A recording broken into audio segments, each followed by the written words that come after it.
Listo, podemos empezar.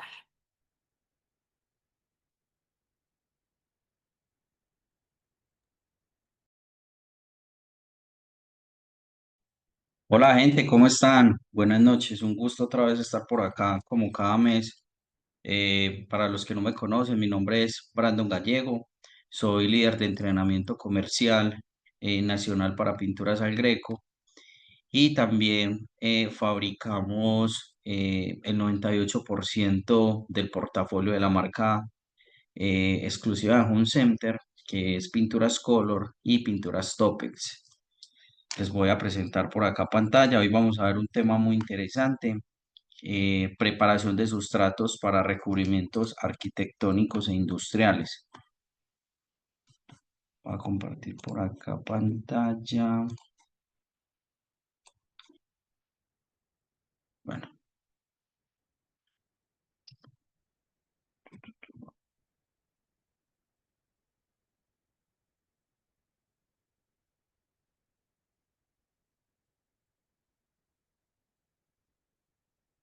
listo, listo muchachos.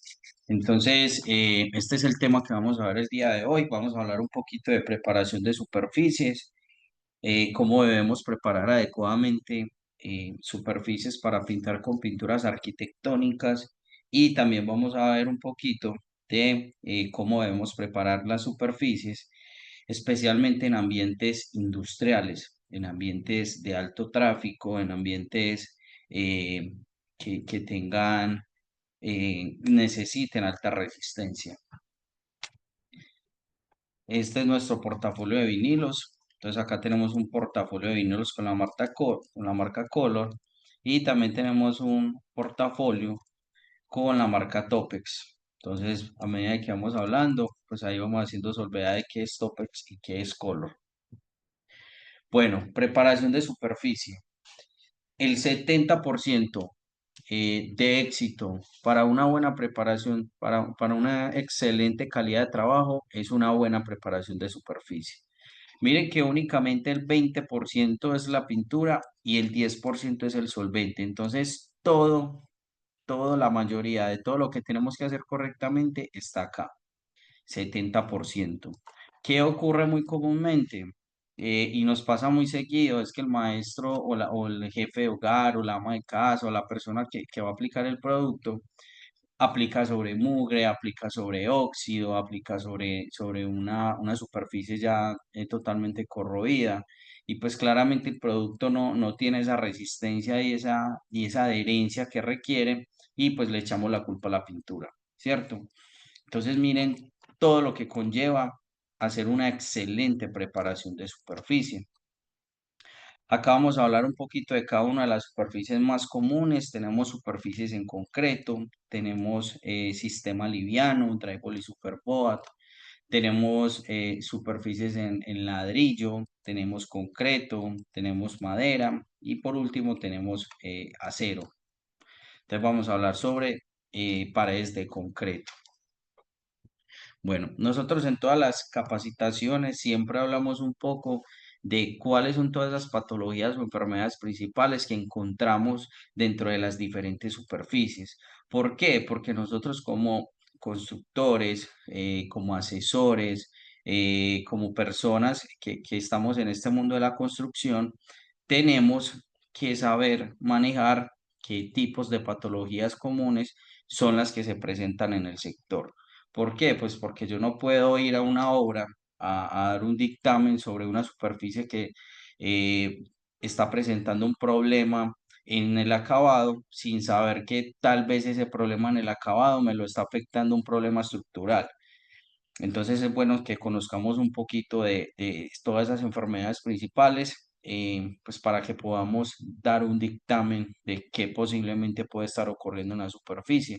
Entonces acá, por ejemplo, en las paredes de concreto, vemos acá en esta partecita, vemos una superficie con muy poca adherencia, donde la pintura al adherirse pues empieza a desprender con el tiempo. Acá también tenemos un tema de cuarteamiento de la pintura. Tenemos también un cambio en el pH de la superficie y también acá tenemos embombamiento de la pintura. ¿Por qué suele pasar estas enfermedades? Puede pasar por varios factores. El tema de embombamiento o burbujas de agua normalmente ocurre cuando tenemos o problemas de humedad o también tenemos, o también tenemos algún tema de falta de curado del concreto. Pasa muchas veces que el cliente sin tener conocimiento manda a revocar o aplicar el repello de una superficie y a los 8 días ya está queriendo aplicar pintura o queriendo estucar. Entonces sabemos que tenemos que tener mínimo 30 días de espera para que nuestro concreto cumpla su tiempo de fraguado mínimo antes de aplicar cualquier recubrimiento encima, porque o si no, pues el agua no va a tener por dónde evaporarse con el que se fabrica la mezcla y en su defecto, pues me va a empezar a afectar los acabados, como el estuco, como la pintura. Entonces, créanme que esto no es un problema de la pintura. Esto es un problema, el 98%, un problema de la superficie.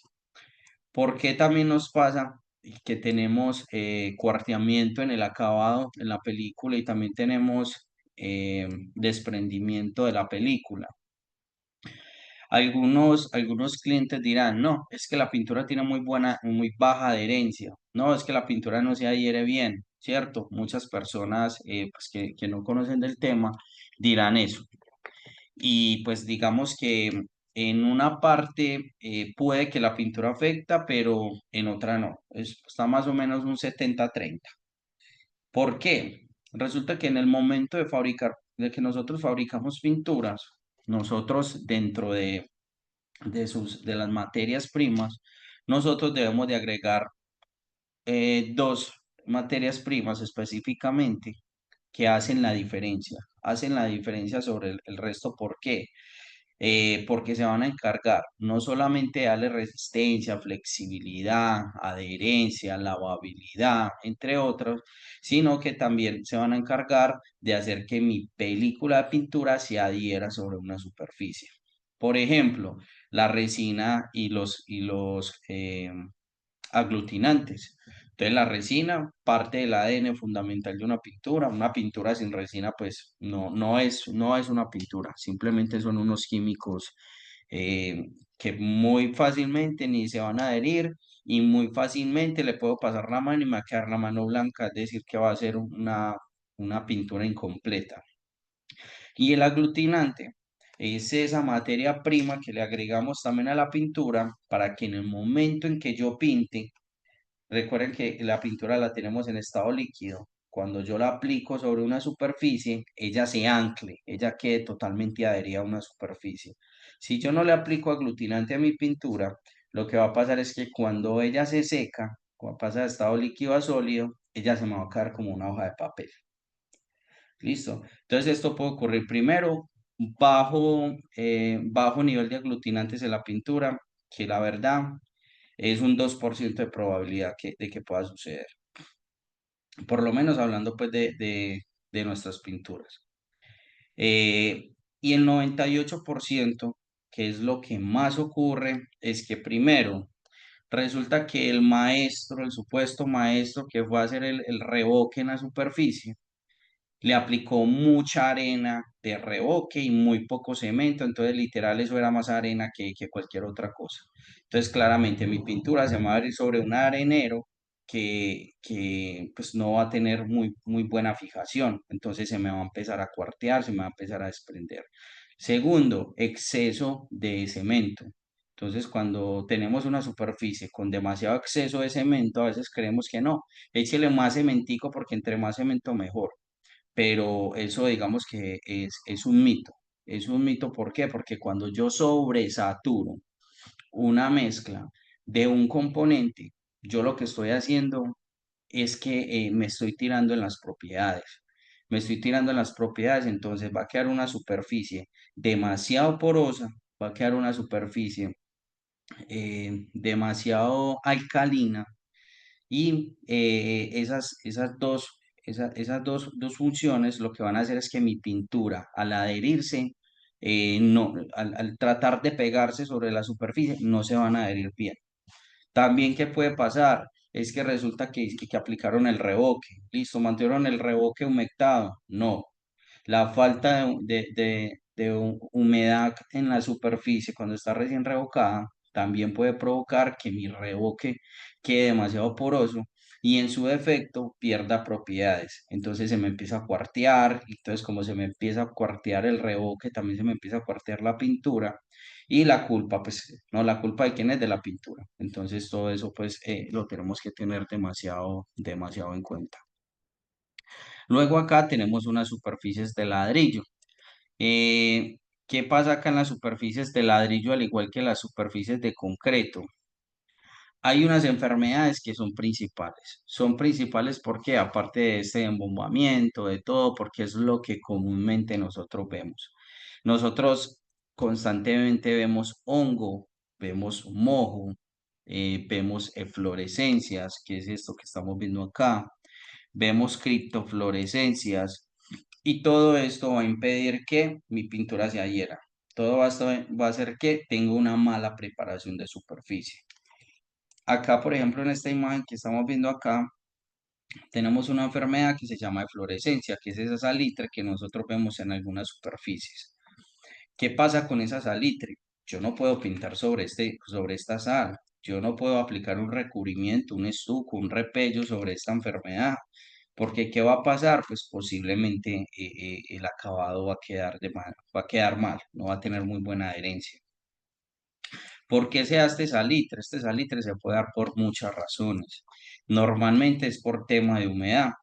Eh, es que resulta que tengo una humedad por capilaridad, entonces la humedad por capilaridad, que es la que sube del piso hacia arriba, empieza a afectar todos los materiales y asimismo estos materiales empiezan a soltar el salitre. Por eso es tan importante en el proceso constructivo. Cuando nosotros compramos arena lavada de pega, un ejemplo, cuando compramos arena lavadas, quiere decir que le hacen unos filtros para eliminar sal. De igual manera, es muy complejo uno librarse de la sal porque si no lo tiene la arena, lo tiene el adobe, lo tiene el bloque, lo tiene el ladrillo, entonces es complejo.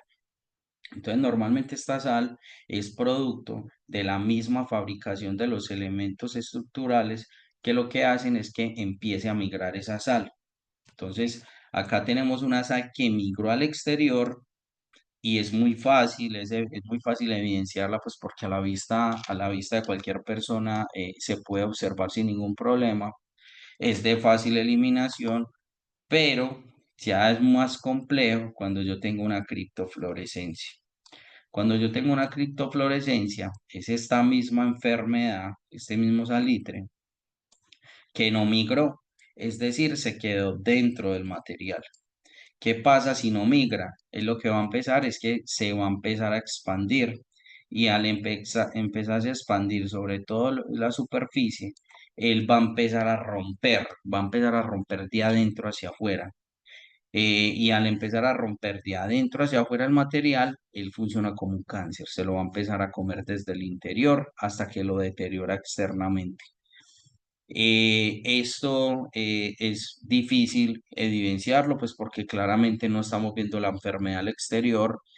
Por eso es que nosotros a veces vemos elementos estructurales que a la vista se ven bien y de un momento a otro pueden colapsar, se pueden caer, porque la construcción también interactúa así. La construcción también se comporta de esa manera y es que la enfermedad también puede generarse al interior sin mostrar ningún efecto en el exterior.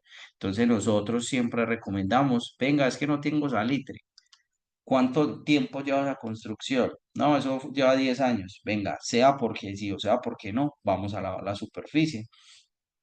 ¿Cómo recomendamos nosotros lavar la superficie? Puede ser 2 de agua, una hipoclorito, hacemos la mezcla, la aplicamos sobre la superficie, dejamos actuar de 40 a 50 minutos y transcurrido ese tiempo, con buena manguerita, buena agua, lo que hacemos es que empezamos a retirar esa mezcla. ¿Qué va a hacer esa mezcla? Esa mezcla me va a ayudar a eliminar toda la enfermedad que tenga la superficie. Es que la tiene al interior. ¿Qué pasa cuando usted le tira agua a un adobe? El adobe se lo absorbe, ¿cierto? Son materiales constructivos demasiado porosos. Entonces, al absorberse esa mezcla, Esa mezcla lo que está haciendo es que le está funcionando como medicamento para eliminar esa posible enfermedad que tenga al interior. No sé si han visto esos adobes que se desharinan, adobes que uno les pasa la mano y se empiezan a desharinar. Eso es una enfermedad interna que ya inició a afectar el acabado, ¿cierto? La estética externa del material. Entonces, no es solo que afecte la estética del material.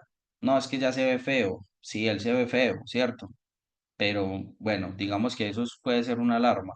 Pero no es que solo se vea estéticamente mal, sino que también es que venga este muro posiblemente va a iniciar a perder propiedades mecánicas.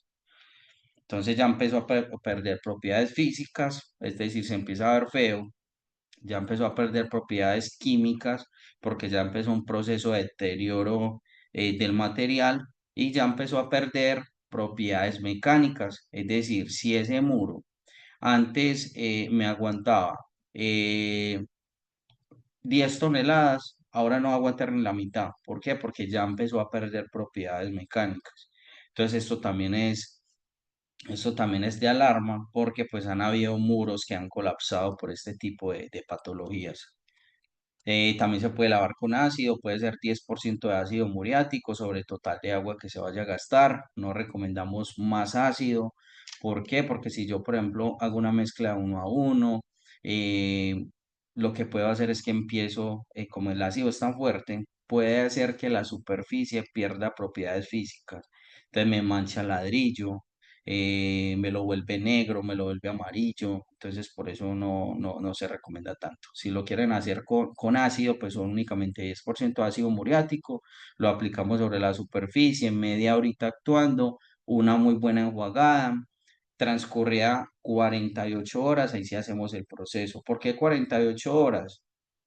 Porque es el tiempo más normal que se demora el agua para sufrir un proceso de evaporación. Porque si yo lavo y a las 6, 8 horas voy a aplicar una pintura, créame que eso a los 2, 3 meses ya lo tienen bombado. ¿Por qué? Porque el agua con el que lavaste va a querer por dónde salir y al no tener por dónde salir, por dónde evaporarse, pues lo que va a hacer es que te va a inflar la pintura, el acabado. Entonces eso es algo que también deben de tener muy en cuenta. Si llovió, pues nos toca nuevamente esperar. Hay un truco muy casero que es para medir el nivel de humedad de una superficie, que me imagino que algunos lo conocen, y es el del plástico. Entonces cogemos un plástico transparente con buena cinta en todo el perímetro, lo pegamos sobre la superficie, esperamos unas 24 horas y lo que nos hace es que pueden pasar varias cosas. Puede pasar una, que el plástico al otro día que yo voy esté llenito de agua. Si nosotros vemos que tiene agua, todavía no podemos tratar la superficie. Entonces le damos otras 24 horas. Si a las 24 horas nosotros vamos y vemos un efecto condensación, que es como el que pasa cuando respiramos frente al espejo, ahí sí digamos que tenemos una humedad relativamente bien para poder tratar la superficie. Entonces esa también es otra prueba que se le puede hacer. Ahora nos vamos con construcciones livianas.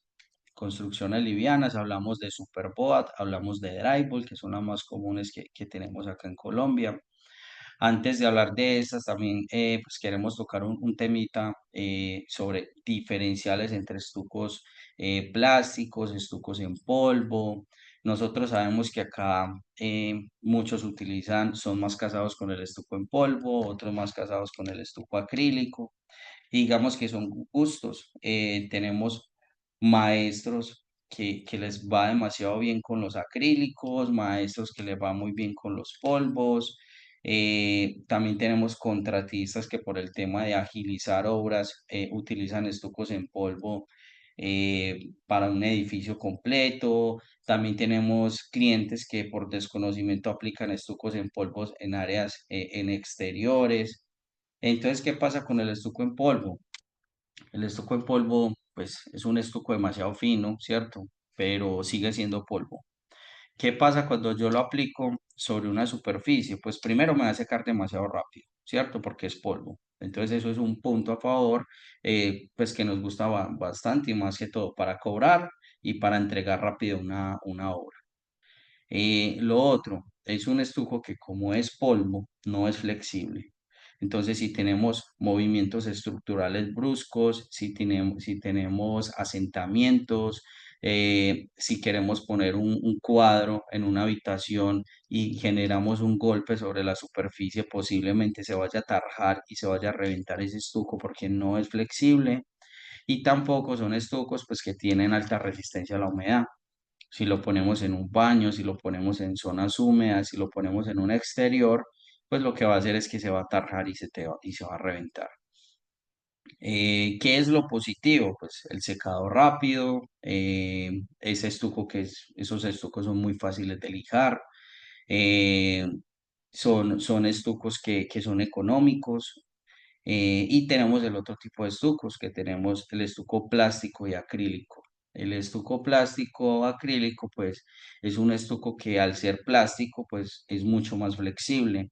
Entonces, si tenemos asentamientos leves o tenemos movimientos estructurales, eh, si tenemos las superficies, cuando hay choques térmicos o cambios de temperatura, lo que hacen es que se contraen y se estiran. Entonces, este tipo de estuco lo que hace es que se cede, permanece flexible para no tener ningún rompimiento o descascaramiento en la superficie. Y aparte, son estucos que también son resistentes a la humedad. Hay estucos para exterior, estucos para interior, estucos impermeabilizantes, de muchos tipos de estuco. También del tipo de estuco que se aplique va a depender la calidad del acabado. Que también nos pasa muy seguido, es que pintaron una fachada y la pintura se les levantó y la mala es la pintura. Cuando vamos a realizar la visita técnica y a hacer pues como toda la inspección técnica, nos encontramos de que venga, pero es que para una fachada le pusieron estuco en polvo. Aparte de eso, eh, lijaron y ni siquiera retiraron el polvillo que se generó. Entonces, retira uno la película de pintura, le pasa uno el dedo, puro polvo. Entonces, pues las pinturas no hacen milagros. Entonces hay clientes que venga con el dolor en el alma, pero es que definitivamente no se hizo un buen proceso de preparación de superficie. Si no hacemos buen proceso de preparación de superficie, puede ser la pintura europea, la marca de no sé dónde, pero no. Si no hacemos buena preparación de superficie, no hacemos absolutamente nada. Bueno, tenemos los dos tipos de superficie. Tenemos las placas de drywall, que son placas de yeso prensadas con un cartón. Hay varios tipos de placas de drywall. Tenemos la ST, que es la estándar, la más común que manejamos en el sector constructivo. También tenemos la RH, que es la resistente a la humedad. Está la RF, que es la resistente al fuego. La AR, que es la alta resistencia a la intemperie. Hay muchos tipos de placas de drywall, pero pues la que normalmente tratamos es la estándar. ¿Qué pasa también con las placas de drywall? Que el drywall tampoco se salva de enfermedad. ¿Por qué? Pues porque el drywall, al ser una placa de yeso prensada por dos cartones, son más propensas a sufrir cualquier inconveniente cuando hay humedad. Entonces vemos cielos en drywall que presentan humedad y lo primero que se empieza o ese síntoma inicial es el drywall en el cielo que se empieza a bombar, se empieza a tarjar la pintura. Entonces, se deja afectar muy fácil de la humedad. Y también tenemos otra superficie que es el superboat, otro tipo de material, perdón. Y este tipo de material son placas de fibrocemento. Las placas de fibrocemento son para exterior e interior, sirven para cualquiera de las dos superficies. Y el drywall únicamente, el estándar, pues sirve para interior, a no ser de que llevemos el AR, que es alta resistencia a la intemperie, ¿cierto? Pero el más común es el estándar. Ambos materiales pueden sufrir enfermedades como hongo, mojo, ¿cierto? El drywall se ve muy especialmente afectado por hongo y mojo en baños. Cuando vemos el cielo en el drywall, vemos esas manchitas negras o verdosas sobre la superficie. Allí también la recomendación es eliminar el hongo y el mojo antes de aplicar cualquier tipo de producto. Igual, agua hipoclorito, pero ya no lo vamos a aplicar demasiado, eh, o sea, que no quede tan aguada esa mezcla, sino que simplemente la hacemos con un trapito, escurrimos el trapo que quede húmedo y limpiamos demasiado bien. Ojalá hacer una limpieza cada media hora con el producto, por ahí 3 veces cada media hora con el producto para poder eliminar el hongo, porque como yo no puedo empapar de agua completamente el drywall, pues porque lo voy a dañar, entonces nos toca hacerlo de esa manera. Hay clientes que dicen, es que yo le pasé un trapito una vez y a los 3 meses me volví y me salió el hongo o el mojo. Pues lo ideal es pasarlo varias veces, porque una superficie enferma se va a seguir enfermando. Entonces yo cuando pinto, hay clientes que dicen, no, es que el pintor me pidió blanco mate para tapar un hongo, porque ya con eso santo remedio es que está maquillando una enfermedad. Eso no es santo remedio. El santo remedio es retire la enfermedad, porque pasa algo muy similar cuando nosotros nos enfermamos. Nosotros nos enfermamos y vea, aplíquese estos pañitos de agua tibia y ya quedó listo, ¿no? Lo más recomendable es elimine la enfermedad de raíz y esto aplica para absolutamente todos los tipos de superficie que vamos a ver, que estamos acá viendo. Entonces siempre se recomienda retire la enfermedad de raíz. ¿Por qué? Porque puede aplicar muy blanco mate, puede aplicar no sé qué, pero si no retira la enfermedad, le va a volver a salir. Y no solamente le va a volver a salir, sino que ya le va a salir mucho más grande, mucho más desarrollada la enfermedad, porque lo que está haciendo es que se está desarrollando internamente sobre el material y va a empezar a perder propiedades mecánicas, es decir, va a empezar a perder aguante. Y ya acá nos vamos para las superficies metálicas. Los metales. Bueno, los metales, y acá acá quise poner esto para que entendamos un poquito, porque a veces hay clientes que nos piden, venga, ¿qué porcentaje de sólidos tiene ese producto? ¿Por qué? Porque dependiendo del tipo de porcentaje de sólidos que tenga el producto, también uno se hace una idea de cómo posiblemente se me va a comportar ese producto sobre la superficie. ¿Por qué? Porque es que ese porcentaje de sólidos es esa cantidad de materia prima sólida que le aplican en el proceso de fabricación a un producto para determinar qué tan buena resistencia puede tener y qué no sobre un líquido. Entonces no es lo mismo eh, yo hacer, yo ir a hacer una bebida, ¿cierto? Me voy a hacer un jugo de fresa, donde únicamente le voy a echar una fresa y el resto va a ser agua. Pues mejor dicho, eso es cierto, eso no es un jugo, eso es otra cosa menos jugo. A diferencia de que buena fresita, ¿cierto? Y la equilibro con buen líquido, con un líquido para que no me quede ni muy aguado ni muy espeso. Entonces, básicamente, el porcentaje de sólidos en la pintura es esa porción de materia prima sólida que se le aplica sobre el solvente. ¿Por qué? Porque ¿qué pasa con muchas marcas económicas? ¿Y qué pasa acá en el mercado colombiano? Pasa que muchas empresas y muchas personas se las dan de que fabrican pinturas. Y créanme que para fabricar pinturas lo pueden hacer muchas personas, pero para fabricar pinturas de calidad son muy contaditos, ¿no? Con los dedos de las manos, que uno dice, son marcas finas. Entonces, el porcentaje de sólidos, por ejemplo, acá miramos en esta imagen, 50% de sólidos por volumen. Entonces, esta es la cantidad de sólidos de materia prima y este resto es líquido. El resto es solvente. Miren este 60% de sólidos y miren este 90% de sólidos. ¿Cuál creen ustedes que es mucho más puro? va a ser más puro este, ¿cierto? 90% de sólidos. El nivel de solvente que le aplican únicamente es el 10% para yo tener un 100%. ¿Cuál va a ser más costoso? Pues este claramente va a ser mucho más costoso. Entonces, si yo voy y compro un esmalte a la tienda X, donde me vale, acá voy a hablar cualquier cosa, donde un galón me vale 50.000 pesos, un galón de esmalte para exterior me vale 50.000 pesos, y miro otro que me vale, no sé, 99.000 pesos, pues debe haber una diferencia, ¿cierto?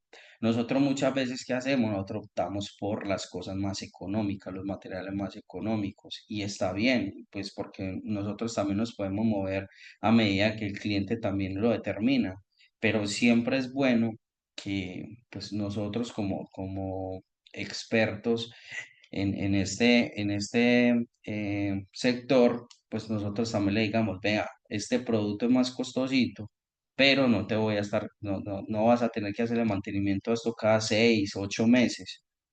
Y siempre es bueno, no, es que no tengo cómo validar si el producto es más costoso por el porcentaje de sólidos, pidan ficha técnica, venga, regáleme la ficha técnica. En la ficha técnica de cada fabricante siempre te va a decir qué porcentaje de sólidos tiene tu pintura. Entonces, entre más alto el porcentaje de sólidos, más garantía y más durabilidad va a tener la pintura. Listo. En los metales, al igual que el resto de pinturas, de superficies, perdón, los metales también tienen una preparación de superficie adecuada. Todo va a depender del tipo de metal que yo vaya a tratar, todo va a depender de si es una superficie nueva, todo va a depender si es una superficie que hay que hacerle mantenimiento, si es un pasamanos, si es un piso metálico, si es un marco de aluminio, todo va a depender mucho de. Entonces, yo siempre les digo a los muchachos, acá todo va a depender de. Acá no es que, es que el cliente vino que va a pintar un metal, entonces yo le vendí X cosa, pero va a pintar un metal, pero ese metal es nuevo, ese metal está en interior, está en exterior, es mantenimiento, qué función tiene esa superficie, es un piso, no es un piso, por ahí pasa gente, no pasa gente, es un taller automotriz donde caen químicos, donde caen aceites, o sea, ¿qué es? Entonces nosotros trabajamos mucho con la venta consultiva, siempre estar preguntándole al cliente, porque sabemos que entre más preguntas, entre más le preguntemos, pues vamos a tener mayor claridad de cuál es la necesidad del cliente.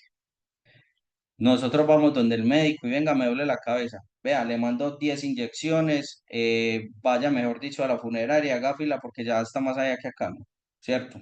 Nosotros, a nosotros el médico nos hace un análisis, primero nos hace unas preguntas, luego nos analiza y de acuerdo a todas esas, a todo eso que nosotros le decimos, a ese análisis que él nos dice, él ya determina qué medicamento nos va a dar. Entonces nosotros también debemos de hacer de la misma manera. Primero preguntamos, primero analizamos y luego ya lo que hacemos es que hacemos una evaluación, ¿cierto? En sitio, o sea, venga yo toco, venga yo reviso, para yo así poder generar una terapéutica y decirle al cliente, vea, usted tiene que llevar estos productos o usted tiene que hacer este proceso si quiere un óptimo resultado en su superficie. Entonces acá en un metal yo tengo que acondicionar la superficie, o sea que la tengo que preparar, tengo que aplicar un anticorrosivo y tengo que aplicar una o dos pinturas de refuerzo, todo va a depender de lo que yo vaya a hacer. Acá tenemos las dos enfermedades más comunes que vemos en los metales, tenemos la oxidación y tenemos la corrosión. La oxidación es una enfermedad que inicia a dañar físicamente el metal, afectarlo físicamente y empieza a salir este tipo de manchita que es como naranja rojiza, que técnicamente se llama herrumbre. Esta rumbre es cuando el metal me está diciendo, venga, me estoy empezando a enfermar. ¿Qué pasa si el metal me empieza a mostrar estos síntomas y yo no le hago caso y lo paso desapercibido? Va a iniciar un proceso de corrosión. La corrosión ya es demasiado complicado yo salvar el metal. ¿Por qué? Porque ya acá él no solamente se volvió feo físicamente, sino que también empezó a perder propiedades químicas y propiedades mecánicas. Entonces, si yo tenía unas, unas vigas que antes me aguantaban 10 toneladas, créame que cuando empieza un proceso de corrosión, salga corriendo de ahí porque eso ya no le aguanta nada, eso ya no le va a aguantar ni la mitad de lo que le aguantaba antes. Entonces, por eso, siempre que veamos alguna de nuestras superficies metálicas con herrumbre, empecemos a tratarlas, porque o si no, posiblemente, pues se nos va a dañar. Entonces todo empieza por una superficie nueva, donde esa superficie nueva empieza a hacer contacto con oxígeno. Los metales ferrosos como el acero dulce, el hierro, lo que hacen es que no se la llevan bien con el oxígeno. Entonces, si yo no pongo a alguien en el medio que intervenga esa mala relación que tiene el hierro con el oxígeno, voy a tener un problema del hierro, del metal, donde va a iniciar un proceso de oxidación y luego un proceso de corrosión. Los metales ferrosos son todos los que contienen hierro. Los no ferrosos son los que no contienen hierro. ¿Cuál es una de las principales características de los metales ferrosos? Pues son demasiado dúctiles, son demasiado fuertes, eh, resisten demasiado peso y son metales pues que se utilizan a nivel mundial. Los metales nosotros los vemos en microchips, los vemos en reloj, los vemos en absolutamente todo lo que podemos ver. Eh, pero ¿qué pasa con los ferrosos? Que los ferrosos al agregarle en el hierro, ¿cierto? Hacer el hierro el componente principal, pues lo que va a pasar es que se puede oxidar. Entonces, yo te doy, pero me tienes que proteger, ¿cierto? Entonces, si yo no lo protejo, pues se me va a oxidar. Y tenemos las superficies no ferrosas que no contienen hierro, son otros metales que no tienen hierro, pero al no tener hierro, pues son menos fuertes, pero también son materiales que hay que proteger y hay que saber tratar porque si yo no lo sé tratar, pues posiblemente la pintura se va a desprender muy rápidamente. Entonces acá tenemos tres patologías principales de los metales. Tenemos el proceso de oxidación que veíamos ahorita, que es cuando me inicia a mostrar herrumbre la superficie. Luego me pasa un proceso de corrosión, que es donde ya la pieza definitivamente perdió todas sus propiedades. Entonces esto literal, quite y ponga una nueva, ¿cierto? Y luego también tenemos acá otra corrosión que se llama corrosión por choques electroquímicos. Es un tipo de corrosión que no es tan común, no es tan común pues que las personas conozcan de este tipo de corrosión, pero este tipo de corrosión se ve afectada por un tipo de picadura, unas picaduras que le empiezan externamente al metal, que significa que al interior están ocurriendo cosas como cuáles. Hay dos metales, uno más inferior que el otro, en este caso el hierro más inferior, y digamos en un ejemplo, es que tengo una superficie que es 70% hierro y 30% aluminio. Entonces, el hierro lo que hace es que empieza a enviar unos choques eléctricos al aluminio. ¿Por qué? Porque el hierro es muy celoso. El hierro no se deja, no tiene un buen proceso de aleación con metales que son inferiores a él. Y él siempre tiene que estar por encima en participación en esa mezcla que un metal inferior. Entonces, ¿qué hace el hierro? Venga, ¿cómo así que yo únicamente estoy al 30% y usted está al 70%? Entonces internamente empieza a haber una pelea entre los dos metales. El aluminio también como buen conductor de electricidad y el hierro también como buen conductor de electricidad. ¿Qué pasa? Esa disputa interna empieza a formar unas picaduras. Estas picaduras que vemos en los metales, estas picaduras empiezan a formar unas venitas, ¿cierto? Esas venitas son unas fisuras que son proceso y son resultado de una corrosión interna que se va a empezar a desarrollar dentro del metal. Entonces, ¿qué pasa? En cualquier momento esta fisura, con esta, empieza a haber un proceso de corrosión interno y cuando menos piensa, ¡pra!, se parte la pieza, colapsa la pieza. Entonces, esta corrosión es muy común verla, es muy común que la gente no conozca este tipo de corrosión, pero es una corrosión que se empieza a desarrollar desde el interior y me empieza a afectar el exterior. Entonces miren que también acá hay enfermedades internas, al igual que veíamos ahorita, que me van a también a posiblemente afectar no solo el acabado, sino el, ese aguante mecánico que tiene la superficie.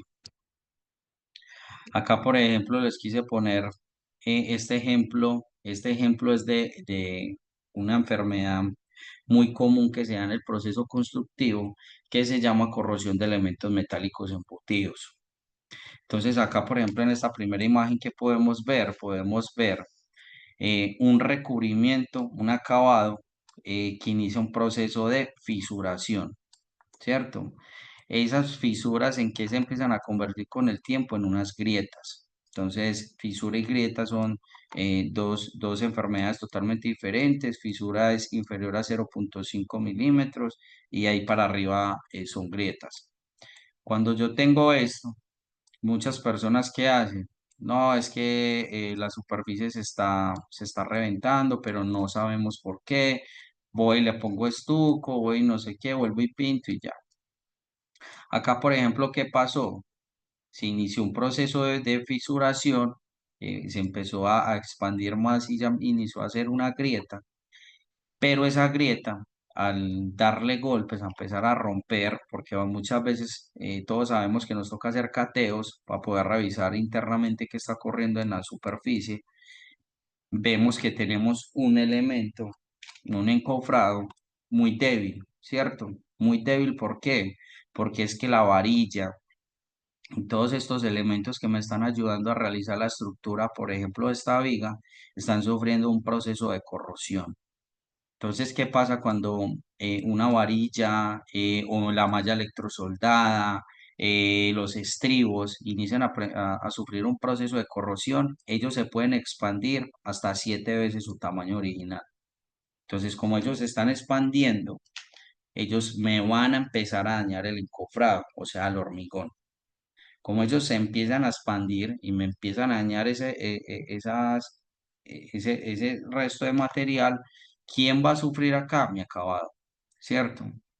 Aparte de la estructura que ya está perdiendo propiedades. Entonces, este tipo de patologías son común verlos en obras especialmente viejas, obras que ya llevan mucho tiempo. Entonces, uno acá normalmente, uno qué tiene que hacer, pues uno primero debe evaluar. Entonces, debe evaluar que, venga, ¿eso qué es?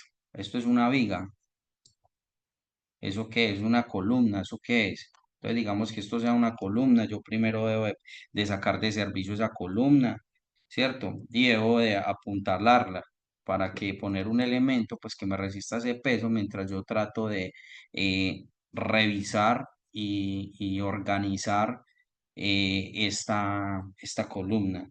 Eh, Acá también, por ejemplo, vemos un hormigón en mal estado.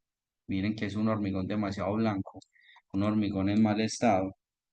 Entonces debemos de tratar de retirar todo ese hormigón en mal estado y también todo este que ya está por venirse. Hay que tratar de retirar todo el acero que está en mal estado. Si yo vuelvo y organizo todo mi acabado sobre estas varillas que están totalmente corroídas, créanme que esto se va a volver a caer. Esto va a empezar a volverme a dañar el acabado. ¿Por qué? Porque estas varillas no solamente van a hacer que la columna pierda propiedades físicas, sino que va a empezar a perder propiedades químicas y asimismo propiedades mecánicas, o sea que ya no me va a aguantar ese peso, y más si es una columna o una viga de carga. Entonces a esto le tenemos que poner mucho cuidado porque es uno de los factores principales por el cual hay accidentes en la construcción, en obras ya realizadas. Acá, por ejemplo, ¿qué se hizo? Acá lo que se hizo fue que se agregaron unas barras perdidas, ¿cierto? Aplicando la teoría de la superposición de barras como cualquier elemento de hormigón. Entonces acá lo que se hizo fue que se volvió a organizar toda esta columna, haciéndole un refuerzo con varillas, luego se vuelve a enconfrar y por último se hace un acabado. Entonces, mire cómo una fisurita que yo tenga por allá y donde empieza a filtrar el agua, mire lo que empieza a ocasionar con el tiempo. Una enfermedad que inicia un proceso inicial y se va regando y se va regando y se va regando hasta que definitivamente eso se me vuelve es un problema. Listo. Preparación de superficie. Entonces acá tenemos en metales a los cuales hay que hacerle mantenimiento. A los metales que yo le tengo que hacer mantenimiento, pues yo primero debo de eliminar el óxido o en su defecto las capas de pintura deterioradas que tenga la superficie. El 80% de las personas eh, que, que, que le hacen mantenimiento, más que todo a las superficies decorativas, puertas, ventanas, no retiran la capa base. Entonces a veces va uno a mirar y hay rejas y ustedes no van a creer que tienen hasta 8 o 10 capas de pintura. Entonces uno es pele y pele y pele, y es que ese verde lo tenía la mamá de mi mamá de mi mamá, que pintó y luego no sé qué. Eso es muy complicado. ¿Por qué? Porque es que yo estoy adhiriendo una película de pintura sobre una película de pintura vieja que ya tiene un deterioro inicial. Entonces, ¿yo qué voy a hacer? Primero te voy a retirar todas esas capas de pintura que ya están demasiado deterioradas para que así mi superficie, mi pintura nueva se adhiera sobre la superficie original, sobre la superficie. Entonces acá hay varias maneras de eliminar el óxido. La eliminación del óxido se puede hacer también con productos. Hay productos eliminadores de óxido, pero también recomendarlos hacerlo manual o mecánicamente para retirar ese óxido. ¿Qué pasa si yo solamente eh, retiro la mitad del óxido y la otra de una pieza la mitad del óxido sí y la otra mitad del óxido no? Lo que va a pasar es que el óxido se va a seguir expandiendo. Entonces recuerden que acá esto se comporta como una enfermedad. Si a mí se me está oxidando la pata de la nevera de mi casa y yo simplemente voy a Home Center, compro un anticorrosivo, se lo aplico encima, pinto de gris, yo ya no, esos pañitos de agua tibia. ¿Por qué? Porque no retiré la enfermedad. Si no retiré la enfermedad, créame que a los 3, 4, 6 meses, eso se la va a volver a embombar. Y se le va a embombar ya un pedazo mucho más grande. ¿Por qué un pedazo más grande? Porque lo que hicimos fue que tapamos, maquillamos la enfermedad, pero ella internamente se sigue expandiendo. Entonces es muy importante siempre eliminar la enfermedad. Y luego pues aplicamos una base anticorrosiva en metales ferrosos. Aplicamos una base anticorrosiva, luego aplicamos una pintura de acabado que me va a proteger esa base anticorrosiva. ¿Por qué no se recomienda dejar la base anticorrosiva de acabado? Pues como el nombre lo dice, es una base. Al ser una base, y yo no protegerla, va a empezar a sufrir una enfermedad que se llama entizamiento. Entizamiento es que yo pinte la baranda del balcón de mi casa con un anticorrosivo negro porque el pintor me dijo que lo hiciera de esa manera y a los 6 meses voy y me apoyo sobre esta baranda y me van a quedar los codos negros. Entonces yo digo, eso tan malo, ve, eso tal cosa. No, eso es normal en la base anticorrosiva si no se protege. Luego tenemos los metales no ferrosos. Los metales no ferrosos eh, Ellos se caracterizan por ser metales demasiado lisos, de metales demasiado pulidos, que no tienen muy buena adherencia, muy buena, no tienen buen anclaje. Entonces, ¿yo qué debo hacer? Pues yo debo de agregar unos productos que me van a ayudar a que la superficie genere porosidad y en su defecto mi pintura se ancle. Ah, es que yo, Brandon, es que yo cómo sé para saber qué es un ferroso y un no ferroso. Un ferroso normalmente nosotros lo vemos y se ve la rugosidad. O sea, el solito me muestra que posiblemente una pintura se le puede anclar.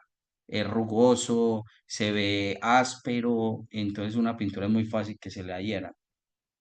Y un no ferroso, ¿cómo lo puedo identificar? Es muy brillante, es demasiado liso.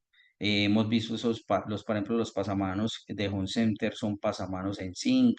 Entonces es muy difícil que una pintura se le pegue a un pasamanos de esos. Entonces, ¿qué tenemos que hacer? Pues tenemos primero que limpiar demasiado bien, ojalá con thinner desengrasante o thinner corriente. Luego aplicamos.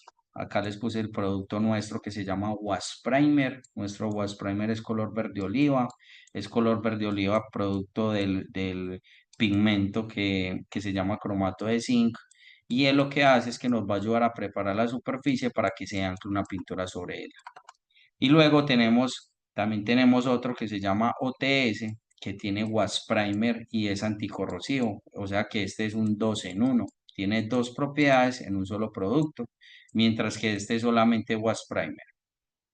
Que hay que tener en cuenta que un Wash Primer no hace funciones de anticorrosivo.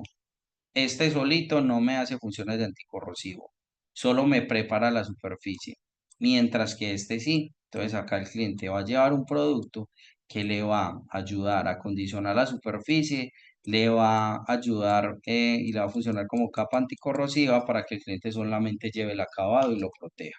Listo. Entonces algunos dirán, pero si es un no ferroso, ¿por qué se oxida?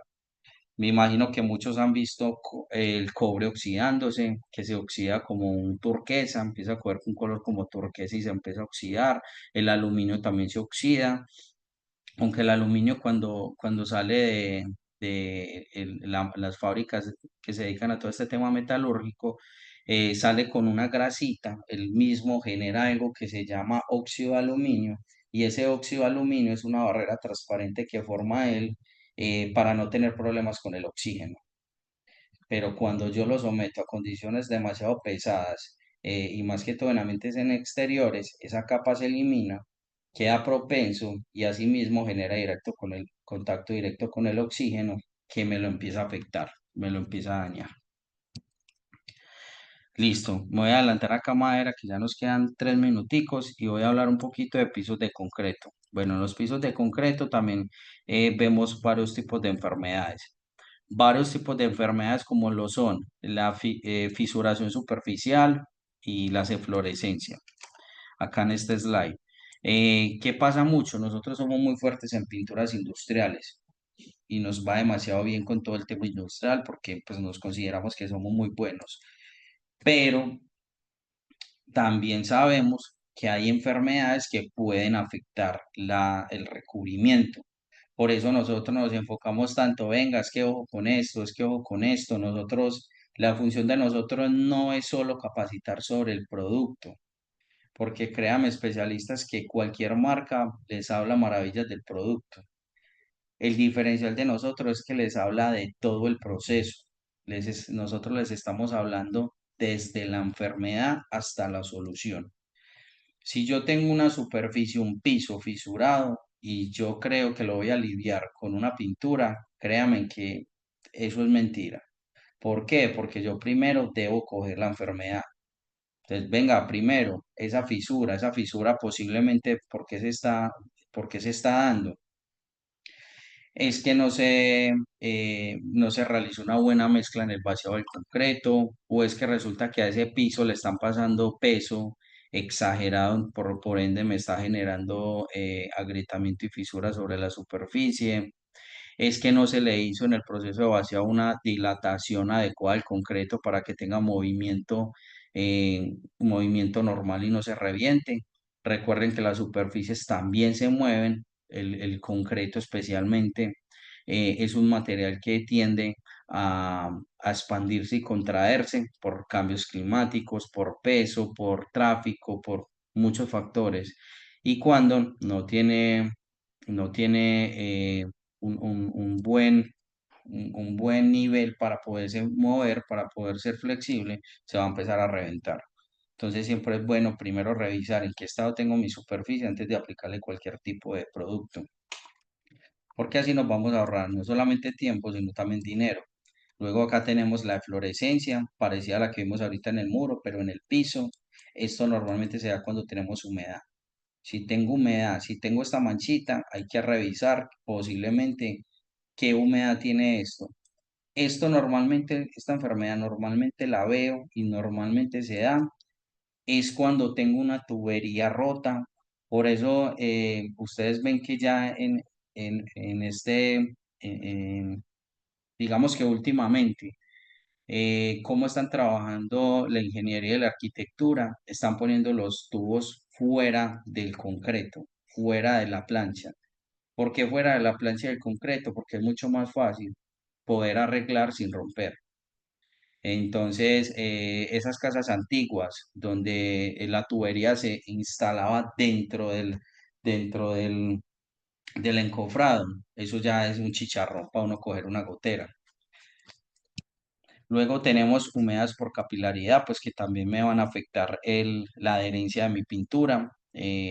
Acá es que mi superficie está cogiendo humedad y se la está absorbiendo. Entonces, si yo pongo una pintura sobre acá, pues posiblemente no me va a pegar bien. Tenemos también acá carbonatación, que es el cambio del pH, pH significa promedio de hidrógeno, y cuando yo tengo un pH demasiado elevado o demasiado bajo, posiblemente me va a afectar la adherencia de la pintura. ¿Cómo lo identificamos? Vemos una superficie en concreto que toma varias tonalidades y se ven como unas venas de colores más claros o más oscuros que el encofrado o concreto tradicional. Desconchado o delaminación. Esto se da muy comúnmente cuando vaciamos morteros pobres sobre concreto. Entonces lo que pasa es que con el tiempo, el tráfico, el peso, esto se empieza a desconchar, es decir, se empieza a dañar. Entonces, ¿qué pasa si yo pinto sobre eso? Pues posiblemente va a continuar el problema si no lo sabemos manejar. Y tenemos una contaminación superficial, que esto normalmente se ve en parqueaderos, inclusive también en pisos de concreto de casas, donde tenemos grasa o aceite o agentes contaminantes que me van a impedir la buena adherencia a la pintura. Exceso de porosidad. El exceso de porosidad, miren que no es únicamente malo en paredes, también es demasiado malo en pisos, especialmente si queremos aplicar algún tipo de recubrimiento para protegerlo, para decorarlo. Entonces, un piso con demasiado polvo me va no solamente a aumentar el consumo de pintura, sino que también me va a dar un acabado irregular y una adherencia, y la adherencia no va a ser tan óptima, pues porque literal mi producto se va a pegar sobre un polvillo. Y luego tenemos un curado inadecuado, que son las famosas superficies polvorientas, que se dan por lo que les hablaba inicialmente, mezclas mal hechas de gravilla, arena de concreto, cemento. Entonces a veces hacen las mezclas mal y pues posiblemente como resultado voy a tener una superficie demasiado polvorienta, donde también voy a tener problemas de adherencia. Y listo, chicos, ahí terminamos. Bueno, nos pasamos 3 minuticos. Voy a leer acá rápidamente las preguntas del chat. Si tienen preguntas, no hay preguntas. No sé si tienen preguntas, las pueden poner ahí en el chat. De igual manera, especialistas, muchas gracias por el tiempo, muchas gracias por conectarse. Cada mes vamos a tener contenido nuevo, vamos a tratar de sacar cositas que sean muy atractivas para ustedes. Eh, Un gusto nuevamente y muchas gracias. Nos vemos entonces en la próxima, ya que no tienen preguntas.